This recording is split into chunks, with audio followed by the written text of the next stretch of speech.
Hello everyone. आप सुन रहे हैं मेरे साथ बस इश्क हो गया भाग 7। आध्या उसकी तरफ अपनी रोने से लाल पड़ चुकी आंखों को उठाते हुए देखती है तो अभिमन्यु को मासूमियत से कान पकड़े देख उसे रोते हुए भी हंसी आ जाती है और वो अपनी आंखों को पोंछते हुए कहती है, अगर किसी को पता चला कि शहर के डीएसपी साहब ऐसे किसी लड़की के आगे कान पकड़कर खड़े हैं तो सब आपका मजाक बनाएंगे। अभिमन्यु सीधे खड़े होते हुए कहता है, कोई ना, थोड़ी ना किसी और के आगे कान पकड़े हैं अपनी पत्नी जी के अलावा। अभिमन्यु के मुंह से अपने लिए फिर से पत्नी जी सुन आध्या के गाल लाल उठते हैं और वो बोलती है, मेरा नाम आध्या है। अभिमन्यु मुंह बनाए कहता है, ओ, तो मतलब आपको पसंद नहीं आया कि मैं आपको पत्नी जी बुलाऊं? नहीं, मैंने ऐसा तो नहीं कहा, आध्या एकदम से कहती है तो अभिमन्यु मुस्कुराते हुए अपनी बाहों को लपेट लेता है और कहता है, तो फिर कैसा कहा?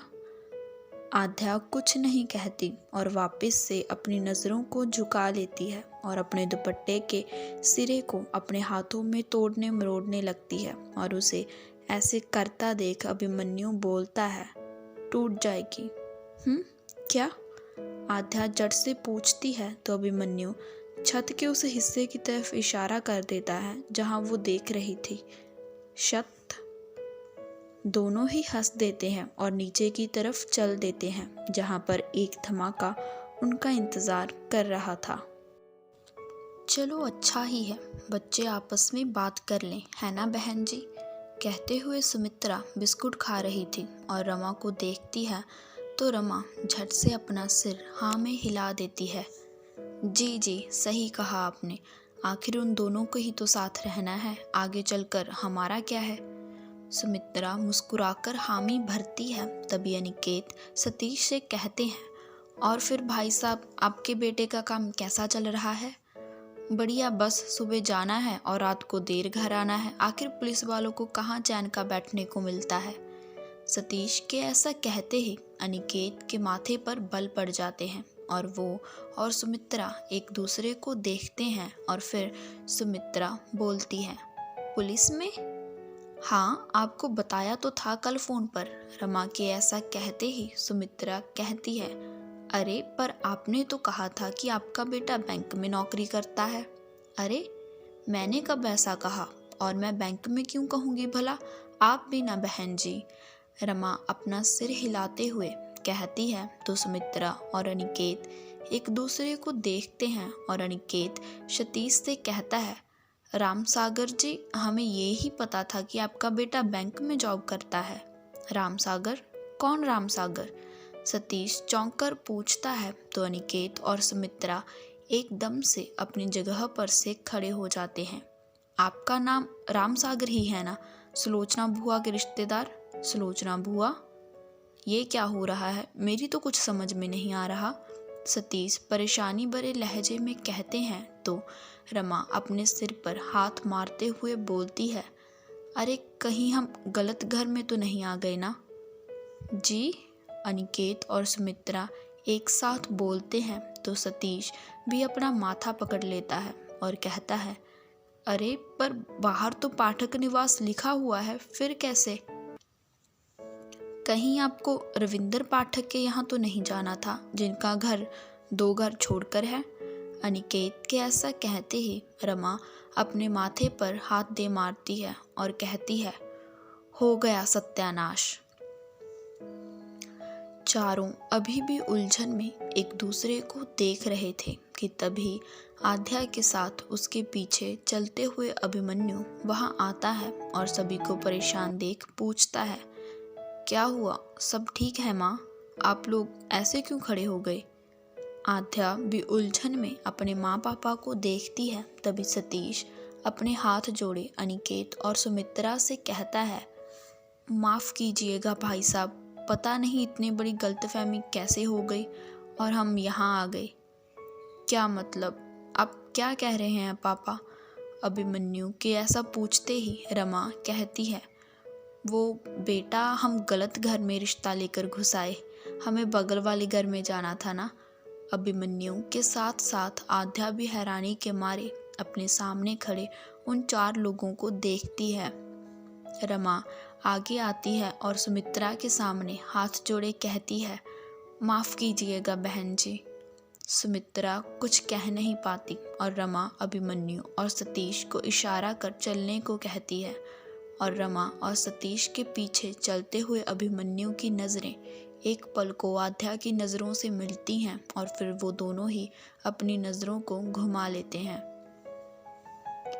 आध्या के घर के बाहर अपनी गाड़ी के पास आते ही अभिमन्यु अपनी बाहें लपेटे खड़ा हो जाता है और अपनी माँ को घूर कर देखता है और जब रमा कुछ नहीं कहती तो अभिमन्यु कहता है, अब भी कुछ बाकी है माँ या घर चले, वैसे भी अंदर जोकर तो बना ही दिया है। रमा अपना सिर झुका लेती है तो अभिमन्यु अपना सिर हिलाते हुए गाड़ी में बैठने ही वाला होता है कि रमा अचानक से बोल उठती है, जब आ ही गए हैं जहाँ तक तो असली पाठक जी के घर भी चल ही आते हैं ना। अभिमन्यु उन्हें घूर कर देखता है तो रमा सकपका जाती है और पलक झपकते ही गाड़ी के अंदर जा बैठती है और सतीश को तो कुछ कहने की ज़रूरत ही नहीं पड़ी, वो पहले ही अंदर जाकर बैठ चुके थे।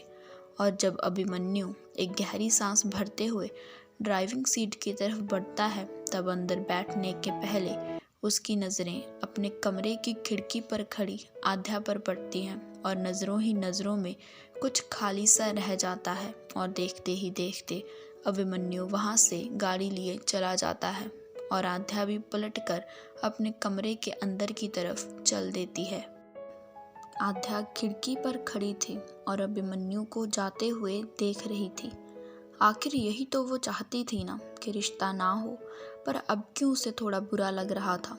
अपने इन ख्यालों को अभिमन्यु के जाते ही दिमाग से निकाल वो वापस अपने कमरे के अंदर आती है और बिस्तर पर जाकर लेट जाती है और उसकी दीवारों को ताकने लगती है जिसके ऊपर उसकी और अधीरा और अधीशा की तस्वीरें थी।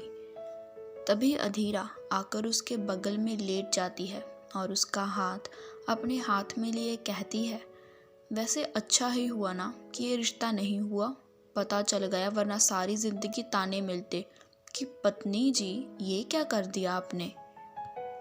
ये कहते हुए अधीरा हंस देती है और वहीं आध्या बस हल्का सा मुस्कुरा देती है और उसे अभिमन्यु का उसे बार बार पत्नी जी कहकर पुकारना याद आ जाता है। तभी अधीशा आकर उसकी दूसरी तरफ लेट जाती है और कहती है, वैसे दीदी मैंने नीचे सुना कि मम्मी जो असली में रिश्ते वाले आने वाले थे ना उनसे बात कर रही थी। क्या? कहते हुए आध्या झट से खड़ी हो जाती है तो अधीशा उसे शांत करते हुए कहती है, अरे अरे रुको तो सही, जैसा यहाँ हुआ वैसा ही वहाँ हुआ। मतलब?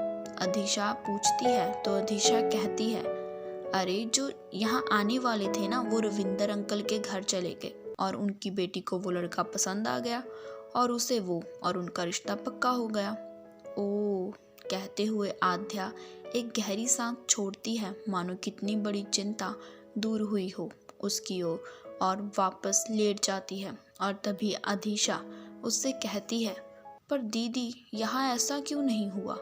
आपको क्यों डीएसपी जी अच्छे नहीं लगे? काश आपको रिश्ता उनसे हो जाता तो मुझे हैंडसम वाले जीजू मिल जाते। अधीशा बेध्यानी में ऐसा बोल देती है और जब उसे खुद पर अधीरा और आध्या की नज़रें महसूस होती है तो वो सकपका जाती है और अपनी जुबान काटते हुए कुछ कहने को होती है कि आध्या एकदम से आगे बढ़ती है और ये देख अधीशा डर कर थोड़ा पीछे हट जाती है, पर देखते ही देखते आध्या उसे गले से लगा लेती है और वहीं इस सब का मतलब समझ अधीरा भी मुस्कुराते हुए उन दोनों को एक साथ बाहों में भर लेती है। वो अभी ऐसे बैठी ही थी कि अधीशा की घुटी से आवाज़ आती है, मुझे सांस नहीं आ रही। तो दोस्तों कैसा लगा आप सबको ये भाग? कृपया कर कमेंट कर ज़रूर बताएं और मेरी आगे आने वाली कहानियों को सुनने के लिए मेरे इस चैनल को सब्सक्राइब ज़रूर कर लें।